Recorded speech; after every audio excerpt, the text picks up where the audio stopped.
അനീഷിന്റെ അഴിഞ്ഞാട്ടം എന്ന് തന്നെ പറയേണ്ടി വരും. അതുപോലത്തെ ഒരു പ്രോമോയാണ് വന്നിരിക്കുന്നത് എന്ന് പറയുന്നത്. കാരണം ഇനിയിപ്പോ നടക്കാൻ പോകുന്നത്, കഴിഞ്ഞ ദിവസത്തെ ടാസ്ക് കഴിഞ്ഞു, ഇന്ന് നടക്കാൻ പോകുന്ന ടാസ്കില് അനീഷ് തന്നെയാണ് തീയാവാൻ പോകുന്നത്.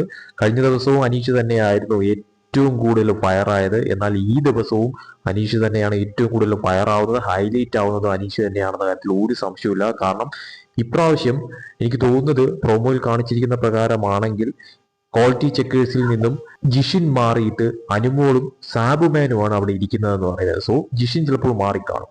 അതുകൊണ്ട് തന്നെയും അവിടെ കൊണ്ടുവച്ചിരുന്ന ബോട്ടിൽസ് എല്ലാം ചെക്ക് ചെയ്യുന്നു. അപ്പോൾ അതിന് ഒരു ബോട്ടിലെല്ലാം കണ്ടോ എന്തോ ചെറിയ മുടിയോ എന്തോ കൊണ്ട് കിടന്നു എന്ന് പറഞ്ഞിട്ട് അത് റിജക്ട് ചെയ്തു. പക്ഷെ അത് മാത്രം റിജക്ട് ചെയ്യുന്നതിന് പകരം അനുമോൾ ചെയ്ത പരിപാടി എന്ന് പറയുന്നത് അത് മുഴുവൻ, അതായത് അനീഷ് കൊണ്ടുവച്ച മുഴുവൻ ബോട്ടിലുകളും റിജക്ട് ചെയ്യുന്ന തരത്തിലോട്ട് കാര്യങ്ങൾ മാറുന്നു. അത് ശരിക്കും പറഞ്ഞാൽ വലിയ തോതിലുള്ള ഒരു വഴക്കിലേക്ക് കാര്യങ്ങൾ മാറുന്നു.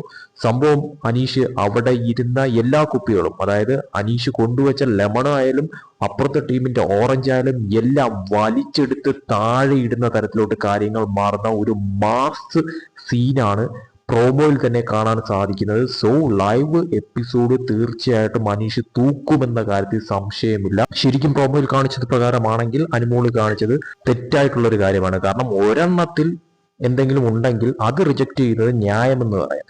എന്ന് കരുതി ബാക്കിയുള്ളത് എല്ലാം ഒരുമിച്ച് റിജക്ട് ചെയ്യുക എന്ന് പറയുന്നത് അത് ശരിയായിട്ടുള്ള ഒരു നടപടിയായിട്ട് തോന്നുന്നില്ല.